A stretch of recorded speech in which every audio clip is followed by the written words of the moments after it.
Basic accounting terms, जिसमें कम से कम मैंने आपको पिछली वीडियो और लेक्चर्स में कम से कम 11 टर्म्स मैंने आपके साथ डिस्कस की थी। तो आज हम उसी को आगे कंटिन्यू कर रहे हैं। तो आज हमारी जो नेक्स्ट टर्म है उसको अब हम डिस्कस करेंगे कि वो क्या होता है, जिसमें आज हम कॉस्ट को डिस्कस करेंगे कि व्हाट इज कॉस्ट, और नेक्स्ट टर्म हम डिस्कस करेंगे व्हाट इज वाउचर, और next what are debtors and creditors. तो सबसे पहले मैं आपको बताना चाहूंगा कि कॉस्ट क्या होता है।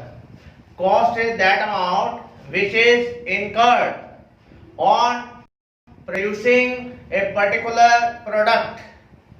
Cost is that amount which is incurred on producing a particular product. जैसे फॉर एग्जांपल मेरे हाथ में ये मार्कर है और फॉर एग्जांपल कि मेहता सर ये मार्कर प्रोड्यूस कर रहे हैं। अगर मैं इस मार्कर को प्रोड्यूस कर रहा हूं तो एक मार्कर बनाने पे या बहुत सारे मार्कर्स बनाने पे मेरी कॉस्ट क्या आती है, मेरा खर्चा क्या आता है, उसको हम कॉस्ट कहते हैं। तो कॉस्ट का मतलब समझ गए होंगे कि एक जूस वाला है, वो जूस का ग्लास बना रहा है, तो वो जूस का जो एक ग्लास है उसकी कॉस्ट निकालेगा। मान लीजिए कि गन्ने के जूस वाला है, वो उसमें गन्ना भी डालेगा, पुदीना भी डालेगा, नींबू भी डालेगा और अदर इंग्रेडिएंट्स भी डालेगा। तो बाद में वो ये देखेगा कि मेरे एक जूस के ग्लास की कॉस्ट क्या आ रही है। तो वो देखेगा कि उसका एक जूस का जो ग्लास है उसकी बनाने की जो कॉस्ट है वो 15 रुपए आती है, उसकी 15 रुपीज। तो इसका मतलब वो कैलकुलेट करेगा कि पर ग्लास कॉस्ट कितनी आ रही है, दैट इज कॉल्ड 15 रुपीज। इसी प्रकार से एक समोसे वाला है, वो समोसा बनाने में ये देखेगा कि उसकी कॉस्ट क्या आती है। अगर उसकी समोसे की कॉस्ट 10 रुपए आ रही है तो वो समोसा आपको 12 रुपीज में सोल्ड करेगा, जो हम ऑलरेडी भी डिस्कस कर चुके हैं, right. Cost is meaning clear. और जो नेक्स्ट टर्म्स है उसको जरा ध्यान से देखिएगा। तो पहला हमारा कॉस्ट हो गया। सेकंड पॉइंट है वाउचर। वाउचर क्या है? वाउचर ये एक एविडेंस होता है। Voucher is a documentary evidence. For example आपने एक मोबाइल फोन परचेज किया, तो जब आप मोबाइल फोन परचेज करते हैं तो उसके साथ आपको एक बिल मिलता होगा, उसको हम इंग्लिश में क्या बोलते हैं? यस, कैश मेमो बोलते हैं। आप बैंक में पैसे जमा करवाने जाते हैं तो बैंक में जिस स्लिप पे आप पैसे जमा कराते हैं उसको पेइंग स्लिप कहते हैं। अब वो सबूत होता है। एविडेंस का मतलब है सबूत। हर चीज का एक सबूत होता है। आप बिजली का बिल जमा करवाते हैं तो जब आप बिजली का बिल डिपॉजिट कराते हैं तो वो आपको एक स्लिप देते हैं, तो स्लिप जो है वो वाउचर है। That is called evidence, documentary evidence. आपके पापा ने आपको 20,000 रुपए दे दिए और कहा कि बैंक में डिपॉजिट कर दो, और पता चला कि आप बैट बॉल खेलने चले गए और शाम को वापस आए तो पापा ने पूछा भाई बैंक जमा कर दिए, पैसे जमा कर दिए? तो बच्चा बोल रहा है नहीं जमा कर दिए। पापा कह रहे ला भाई वो स्लिप ला। अब बच्चे ने पैसे जमा नहीं किए तो वो स्लिप कहां से दिखाएगा? तो बैंक में जो हम पैसा जमा करते हैं उसकी जो स्लिप मिलती है वो एविडेंस है, और वही एविडेंस को हम क्या कहते हैं? वाउचर कहते हैं।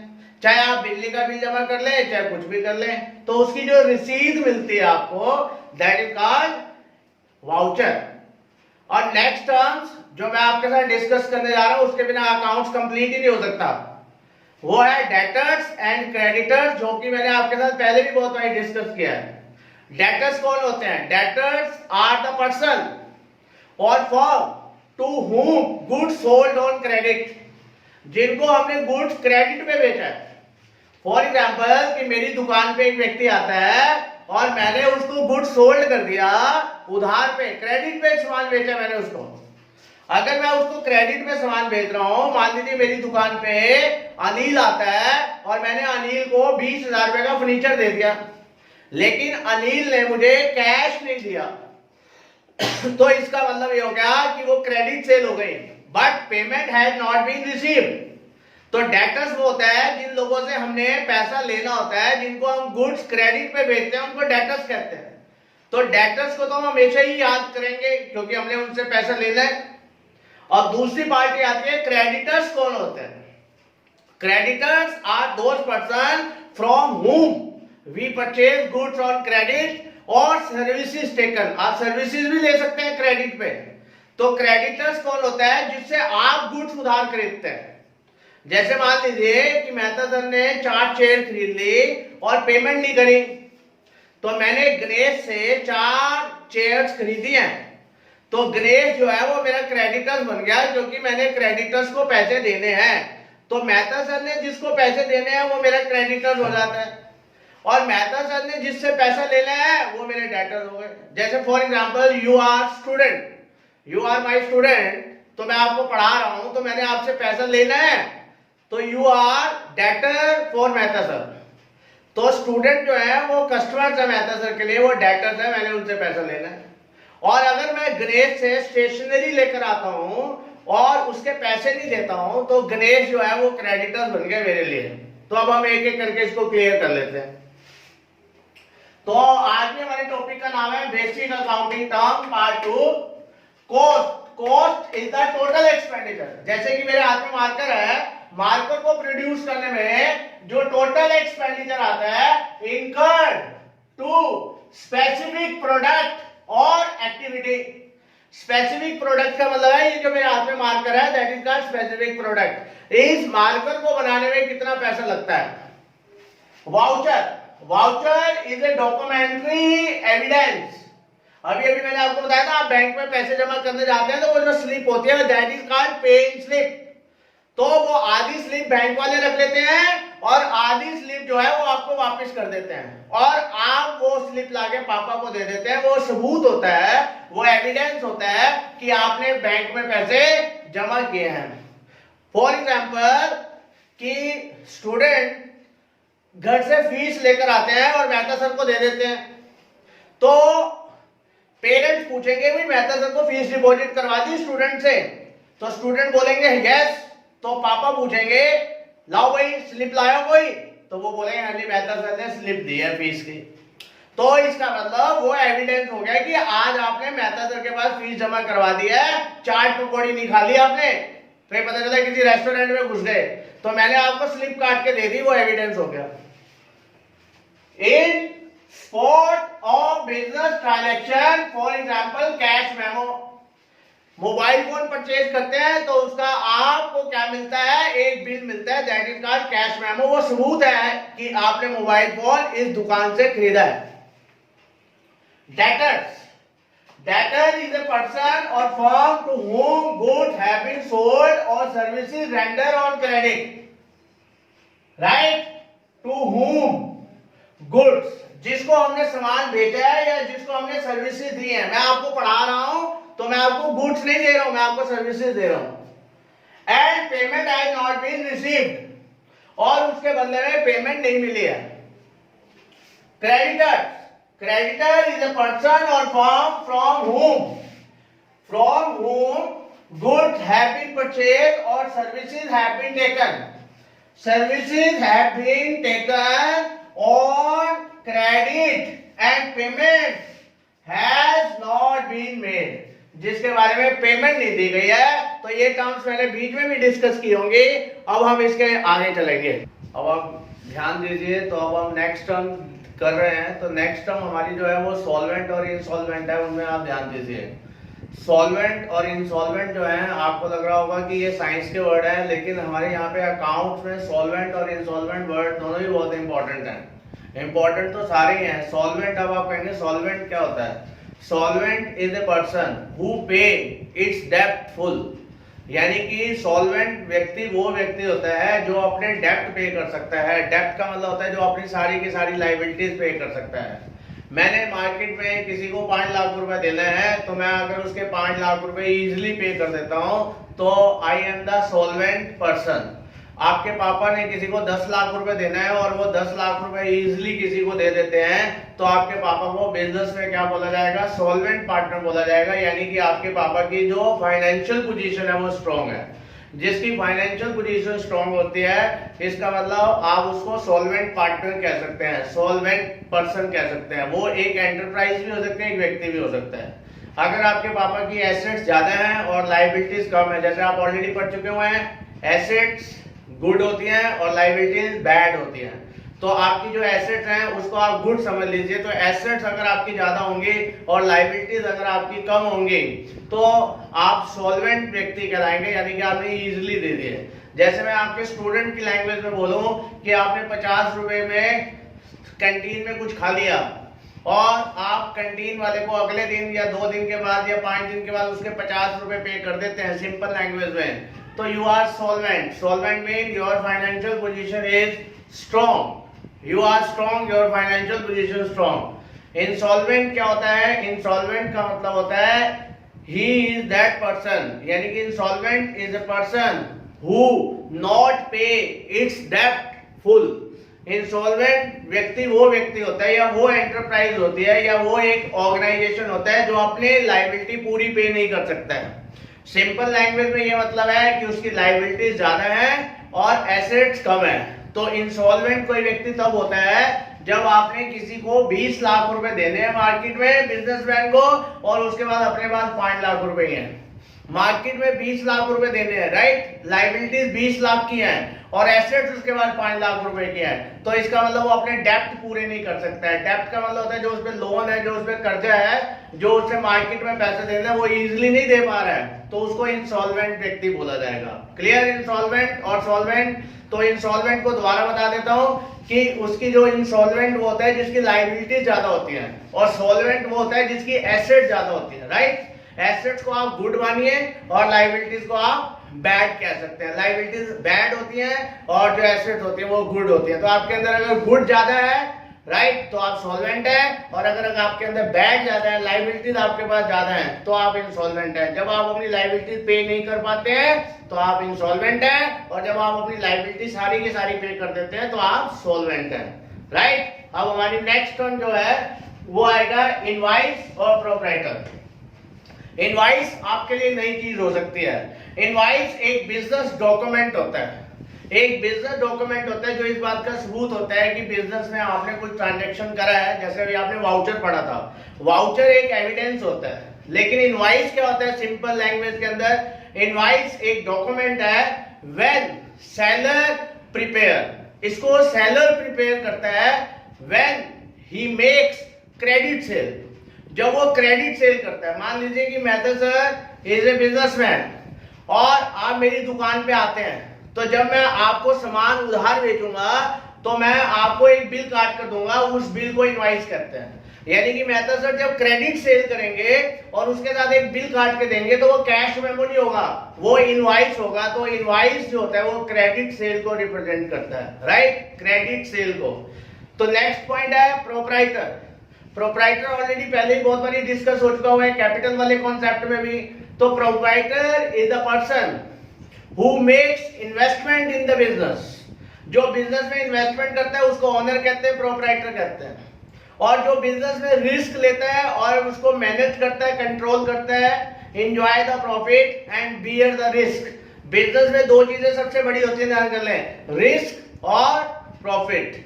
प्रॉफिट को वो एंजॉय करता है, रिस्क को वो बियर करता है। अगर बिजनेस में से रिस्क हटा दिया जाए तो दुनिया का हर व्यक्ति बिल गेट्स होगा, दुनिया का हर व्यक्ति रतन टाटा होगा, दुनिया का हर व्यक्ति आप समझ गए मुकेश अंबानी हो सकता है। लेकिन बिजनेस में रिस्क होता है जिसको आगे जाकर भी आपको बताया जाएगा। अब आप इसको देखिएगा। Solvent, solvent is a person और an enterprise which he is in a position to pay its डेब्ट, जो अपने सारे के सारे डेब्ट पूरे कर सकता है फुल। ठीक है, मैंने मार्केट में 2 लाख रुपए देना है, मैं मार्केट में 2 लाख रुपए इजीली दे सकता हूं, तो I am a solvent person. Insolvent, insolvent is a person और enterprise which he is not in a position, not, ये वर्ड ध्यान से देखें, not in a position to pay its डेब्ट। A person become insolvent when his liabilities are more than assets. यानी कि आप इसको ये कह सकते हैं कि जब किसी व्यक्ति की लायबिलिटी ज्यादा होती है, लायबिलिटीज का मतलब है बैड और एसेट्स का मतलब है good. Invoice, it is a business document which he is prepared by the seller, which is prepared by the seller when goods are sold on credit. मैं तो सर इज ए बिजनेसमैन और अगर मैं कोई goods sold करता हूं तो credit पे गुड्स सोल्ड करता हूं। जब कैश में गुड्स बेचूंगा तो उसके लिए कैश मेमो दूंगा, लेकिन जब क्रेडिट पे सामान बेचूंगा तो कैश मेमो नहीं दूंगा, उसके लिए इनवॉइस दूंगा, वो क्रेडिट सेल के लिए होगा।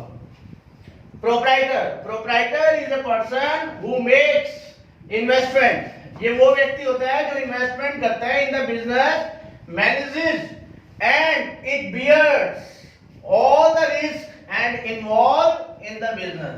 तो बिजनेस में दो चीजें होती हैं, बिजनेसमैन का रिवार्ड होता है प्रॉफिट और रिस्क। अब हम इसको आगे लेके चलते हैं। ओके स्टूडेंट्स, अब हमारी जो नेक्स्ट टर्म्स है वो एक रहेगी bad debts, profit and gains. तो बैड डेब्ट्स क्या होता है, अब ये जानना आपके लिए बहुत जरूरी है कि बिजनेस में एक टाइप का लॉस भी हो सकता है, उसको बैड डेब्ट्स कहते हैं। बैड डेब्ट्स का मतलब होता है जो पैसा आपका डूब गया। बैड डेब्ट्स की हिंदी का मतलब होता है कि जो पैसा आपका डूब जाता है। बिजनेस में कभी कभी ऐसा भी होता है कि कस्टमर आपका पैसा लेके भाग जाता है। फॉर एग्जाम्पल, एक्स ने वाई को 50,000 रुपए का सामान भेज दिया क्रेडिट पे।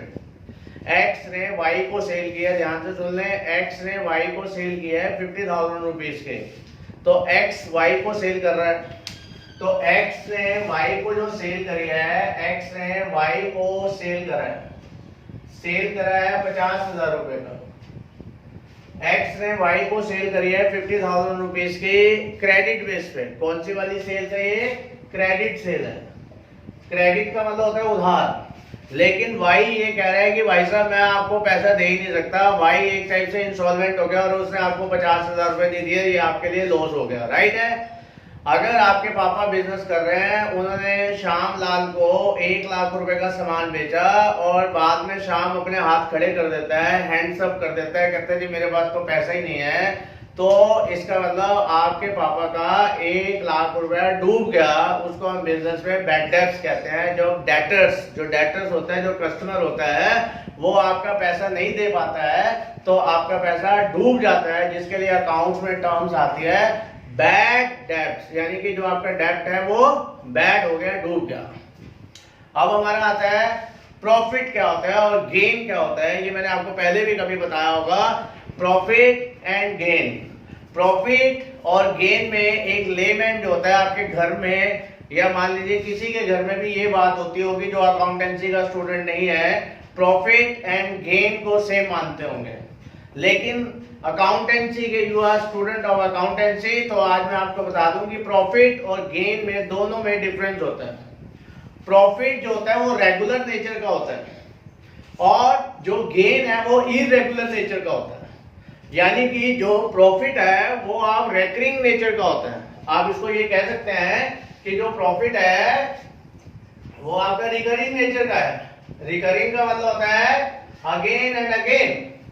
ये आपका, जैसे आपके पापा कपड़े का काम कर रहे हैं, कपड़े को खरीद के ला रहे हैं और कपड़े को बेच रहे हैं, कपड़े को खरीद के ला रहे हैं, कपड़े को बेच रहे हैं, जिसमें हमने सेल परचेज में पड़ा हुआ है।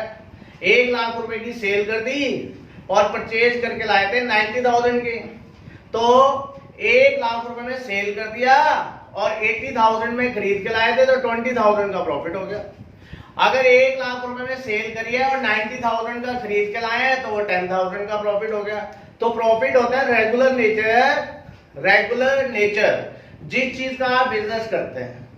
मैं तो सर पढ़ा रहे हैं, ये मेरा रेगुलर नेचर बिजनेस है। रेगुलर नेचर बिजनेस से हम जो पैसा कमाते हैं उसको प्रॉफिट कहते हैं। और जो इरेगुलर नेचर से होता है, इरेगुलर नेचर वाले को हम गेन बोलते हैं। इसको हम ये कह सकते हैं कि ये नॉन रेकरिंग होता है, यानी कि ये बार बार नहीं होता, रोज नहीं होता है, ये नॉन रेकरिंग नेचर का होता है। Not again, it is a incidental. ये कभी कभार होता है। जैसे मैं सिंपल एग्जांपल देता हूं कि मान लीजिए कि 5 साल पहले आपके पापा ने एक प्लॉट ले लिया 10 लाख रुपए का और 5 साल तक उसको हाथ भी नहीं लगाया और अब उसको आपने बेच दिया। अब आप उसको बेच रहे हैं 5 साल के बाद, रोज नहीं बेच रहे, आप उसका कारोबार नहीं करते। आपके पापा की मान लीजिए कपड़े की दुकान है, लेकिन उन्होंने एक प्लॉट ले लिया, तो उस प्लॉट पे जो प्रॉफिट होगा उसको प्रॉफिट नहीं कहेंगे, उसको क्या कहेंगे? गेन कहेंगे, क्योंकि वो रेगुलर नेचर ना होकर इरेगुलर नेचर है। ये ध्यान रख ले, ये दोनों में फर्क है। कैश प्रॉफिट से भी आ रहा है और गेन से भी आ रहा है, बस नाम का फर्क है कि जो गेन होता है वो इरेगुलर नेचर का होता है। बाकी मैं इसको एग्जाम्पल से क्लियर कर रहा हूं।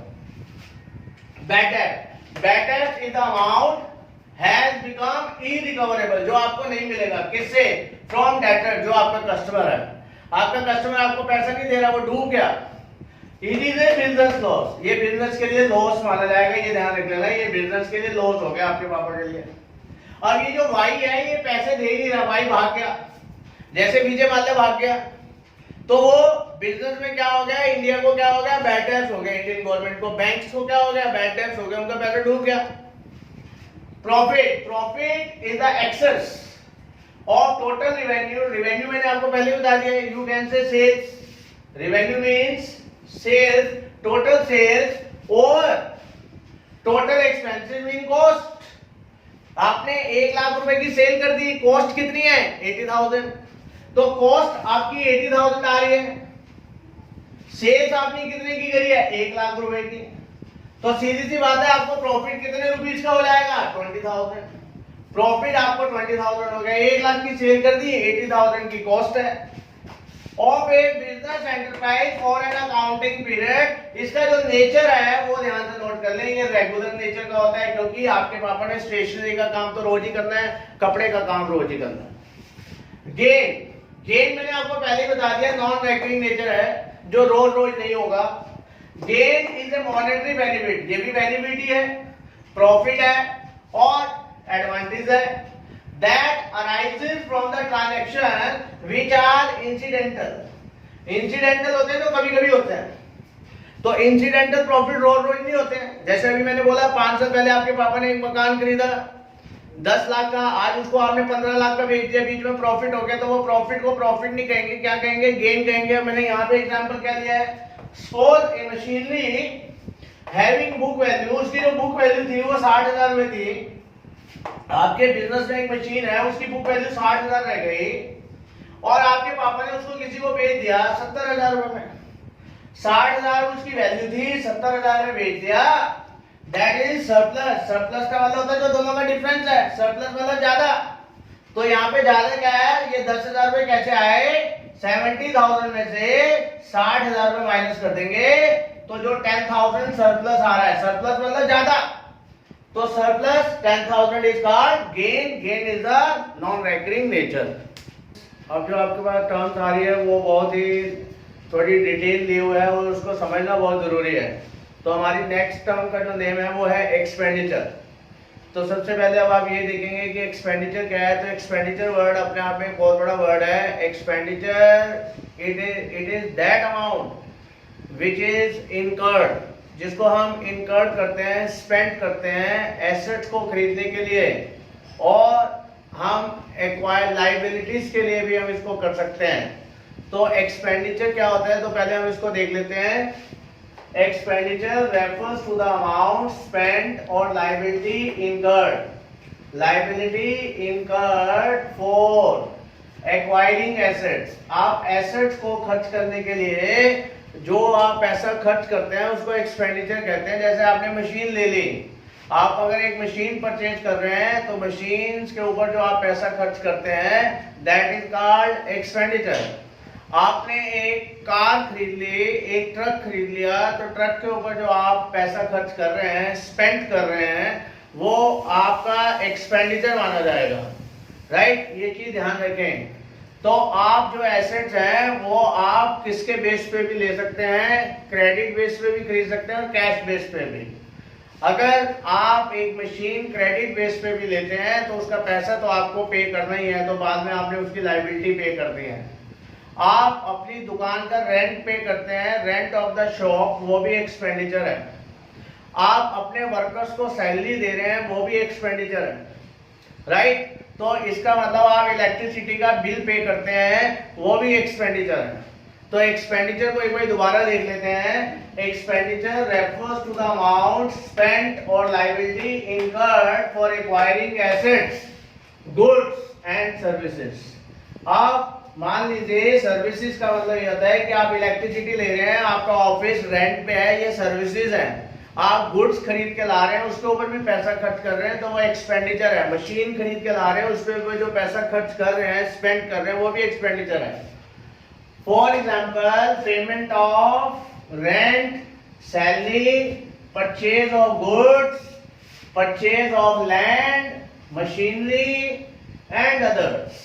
तो आप इन चीजों पे जो पैसा खर्च करते हैं उनको एक्सपेंडिचर कहते हैं। अब आप ये सोच रहे होंगे कि जब ये सारे के सारे ये एक्सपेंडिचर हैं तो फिर फर्क क्या है। तो अब हम एक्सपेंडिचर के टाइप्स करेंगे। तो वो 3 टाइप्स के आपके सामने एक्सपेंडिचर निकलेंगे, जिसमें से 2 तो बहुत ही इंपॉर्टेंट है। तो 3 टाइप के एक्सपेंडिचर्स है। अभी हम जो डिस्कस करेंगे वो पहले हम कैपिटल नेचर एक्सपेंडिचर को डिस्कस करेंगे। अब हम जो एक्सपेंडिचर वर्ड पढ़कर आए हैं उसको हमने क्लासिफाई कर देंगे 3 पार्ट्स के अंदर।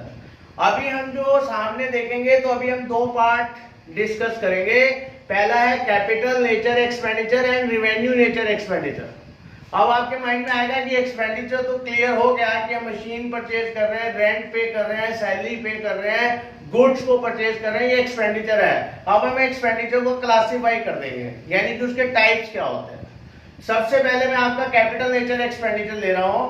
कैपिटल नेचर एक्सपेंडिचर वो होते हैं जो रेगुलर नेचर पे खर्च नहीं होते हैं, कभी कभी खर्च होते हैं। अब आप कहेंगे सर वो कौन से, like purchase of land, purchase of machinery, purchase of furniture, ये आप कई सालों में एक आध बार खरीदते हैं।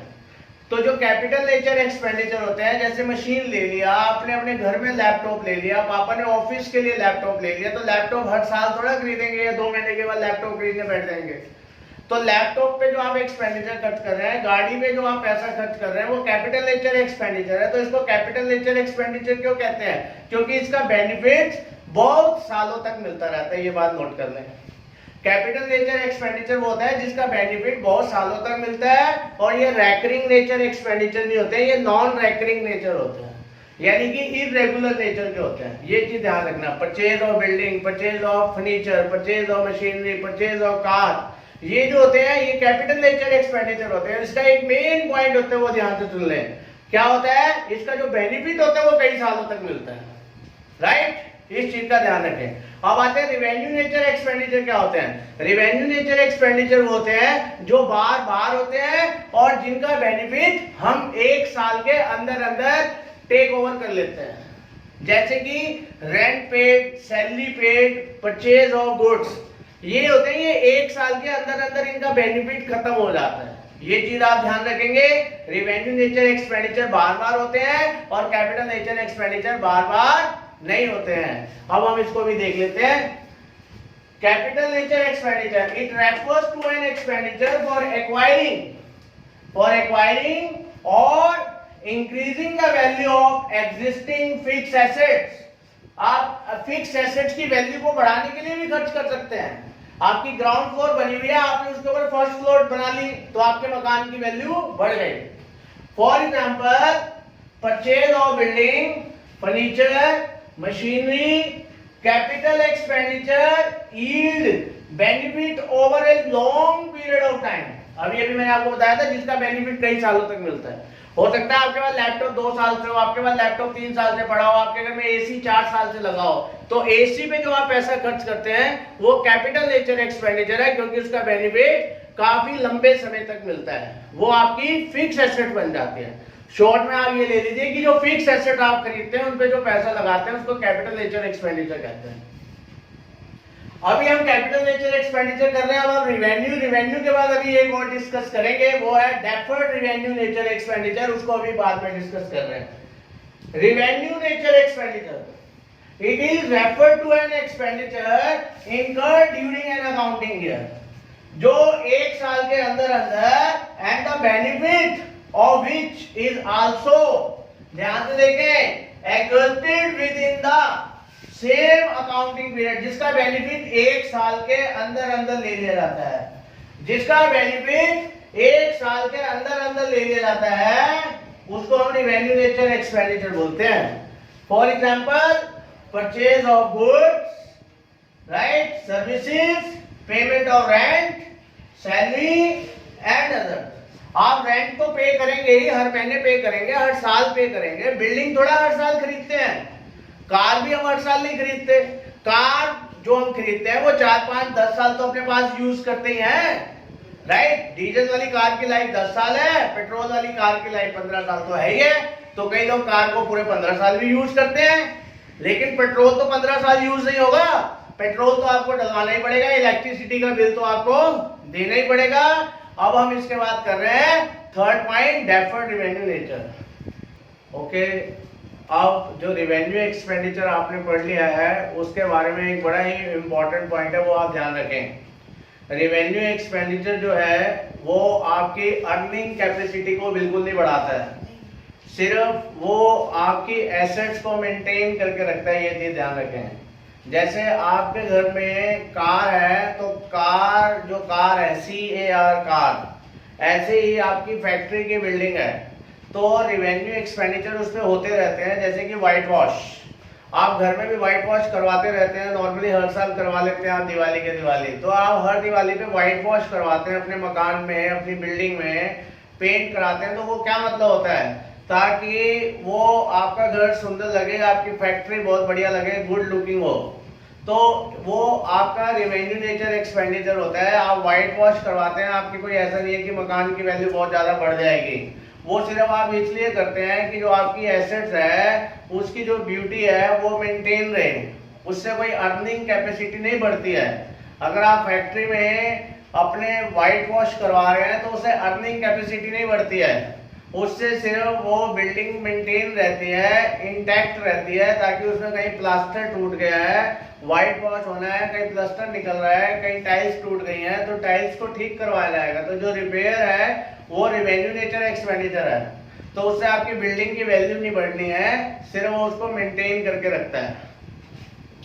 Revenue expenditure does not to increase the earning capacity, ध्यान रखिए, अर्निंग कैपेसिटी नहीं बढ़ाएगा, but are incurred to maintain the existing earning capacity, सिर्फ उसको मेंटेन करके रखेगा।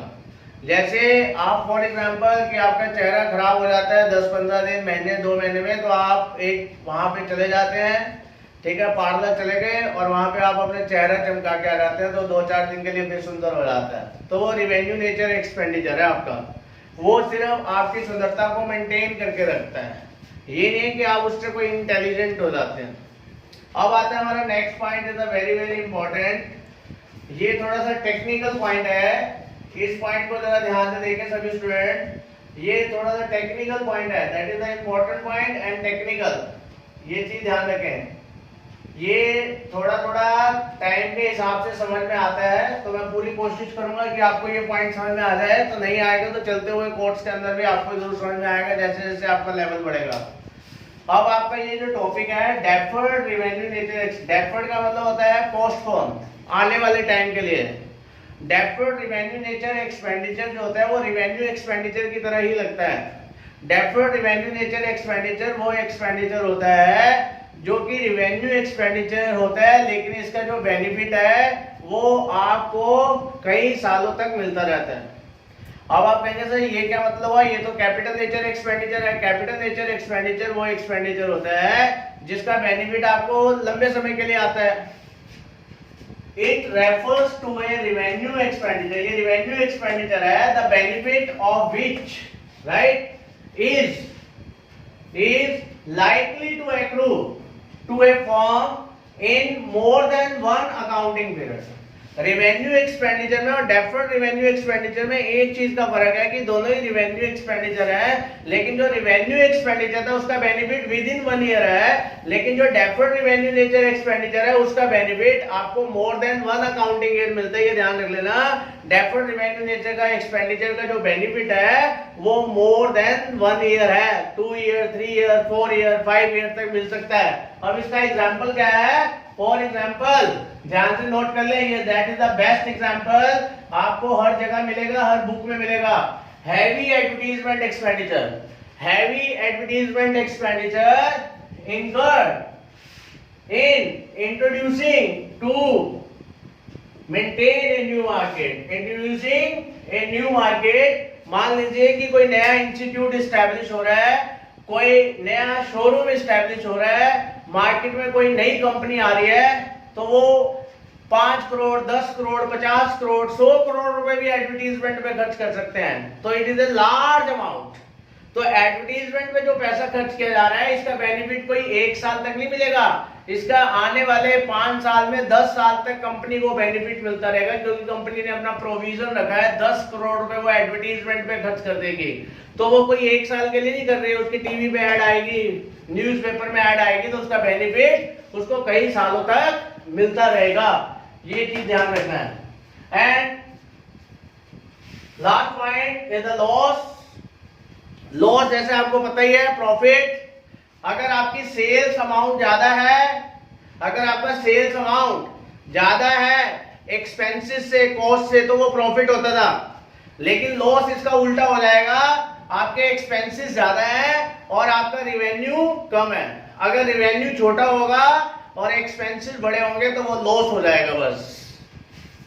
Loss is the excess of total expenditure, total expenses over total revenue.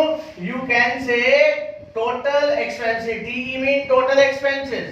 Total expenses greater than total revenue, right? जैसे मैंने यहाँ example लिया है, for example if revenue are rupees 1 lakh, revenue जो है आपका वो 1 लाख रुपीज है, and expenses rupees 1,20,000, loss will be 20,000, mean total expenses that is 1,20,000. expenses ज्यादा है, revenue आपका छोटा है, तो इसका मतलब आपका लॉस कितना हो गया? 20,000। और ये चीज ध्यान से नोट कर ले, last line is very important. Due to loss owner की जो कैपिटल है वो रिड्यूस हो जाएगी। कैपिटल का दूसरा नाम होता है इक्विटी। और लॉस से लास्ट में मैं इसमें बात करना चाहूंगा, स्टूडेंट सभी ध्यान से सुन लें, लॉस से कैपिटल डिक्रीज होती है, ये ध्यान रखें। Loss, due to loss capital decrease, and due to profit capital increase, right student? तो एक बात जरूर ध्यान रखें, do not forget like, subscribe and like.